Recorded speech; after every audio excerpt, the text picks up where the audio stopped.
Hey everyone, welcome to怪獣Inc., a drawing session with our devs. I am Rika from Passion Republic Games, and here with me are my two amazing teammates, Infi and Leeern, who will be doing a digital drawing of characters from GigaBash. Let's do a quick intro for our fellow audience. Can you tell us who you are and what do you do here? Oh, hi. I'm Kinfi. Hi, I'm Dion. Yeah, so both of us is a concept artist for GigaBash. Right. I like how Skora looks really big and terrifying in the sketch. Can you tell us more about your thought process when you were designing it? Oh, okay. So for me, the posing and the angle is the trickiest part because, like as you can see, Skora is a Snillian. Unlike the other kaiju in GigaBash like Gorgon, Pipijuras, and Wooly, so most of the kaiju in the game is kind of like a humanoid or a beast type. So it's easier to apply dynamic pose for them compared to Skorak. So at the end, I decided to show more of his shell design, which is the back wheel of Skorak, because I think that's the most unique part for Skorak. And also not showing the face to audience, maybe just showing a little bit of its mouth tentacles, so you guys can have more imagination on how it look like.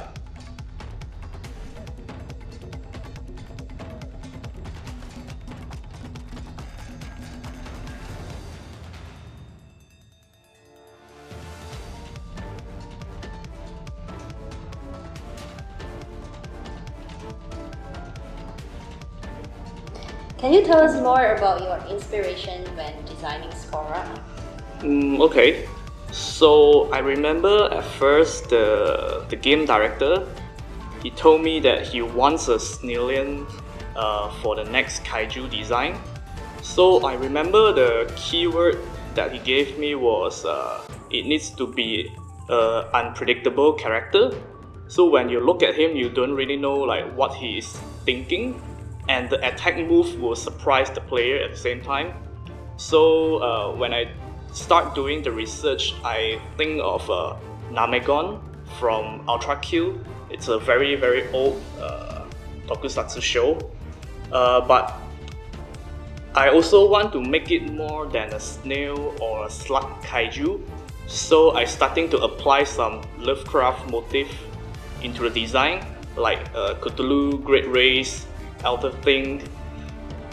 If I can make Skora into the cosmic horror genre, I think that would be fun too.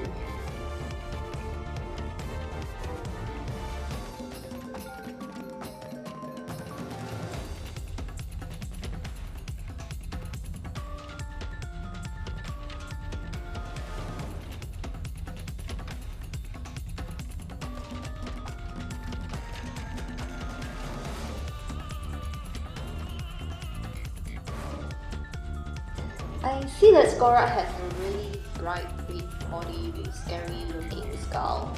What was the thought process behind that design decision? The idea behind the bright color, usually the poisonous animals have vibrant colors. Therefore, I use a magenta red on Skora, so when the audience look at him, it will relate to poisonous and dangerous.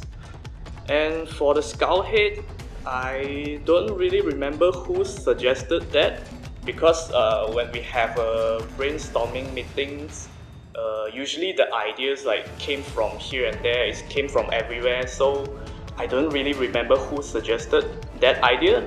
But I really think the skull shell it's a really good idea and it's fun to draw, because personally I like to draw like organic stuff, organic material.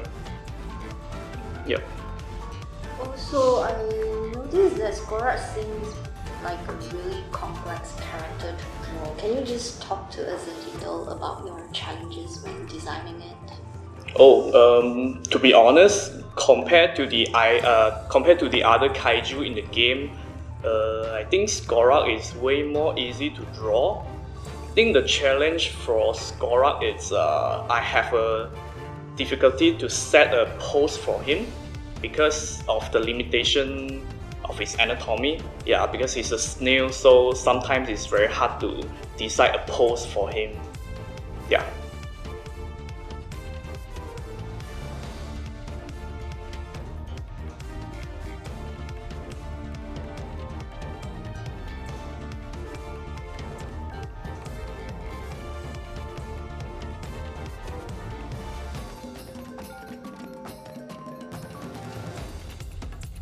It is a very interesting choice to have PP Jura's fight Skora. What made you pick PP instead of other characters like Woody or Thundertross?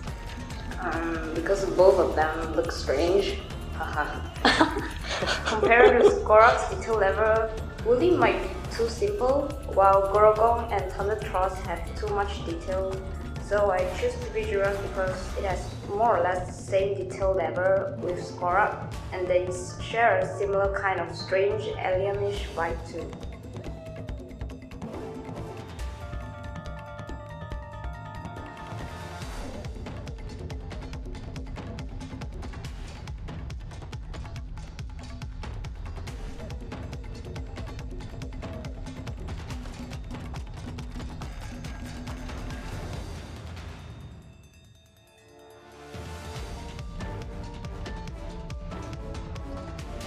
Oh yeah, Leon, I noticed halfway in your inking process, you actually erased some of your rendering on PP.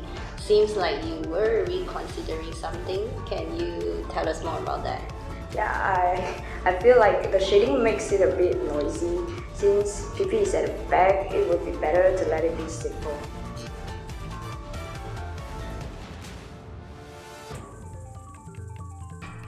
You guys finished the inking quite fast. From the looks of it, it seems like both of you have really good synergy. How do you guys achieve that? I think because I have worked with Leon for quite some time, so we kind of know each other's working method. I guess that's the reason. And then I also set a time limit for myself. So when I draw this piece of drawing, I kind of tell myself I had to finish this within 1 to 2 hours. So when I draw, I just go with the flow and didn't really think a lot in the process. Also because I already planned most of the things before I start the drawing, so it's really helped me a lot.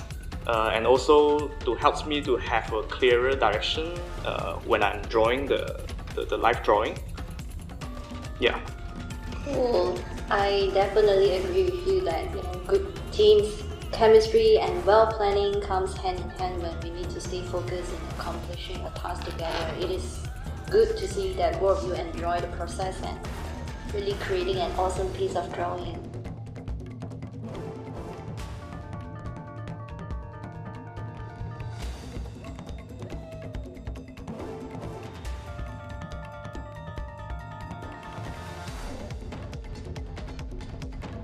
Alright, that's a wrap. We hope you guys enjoyed this.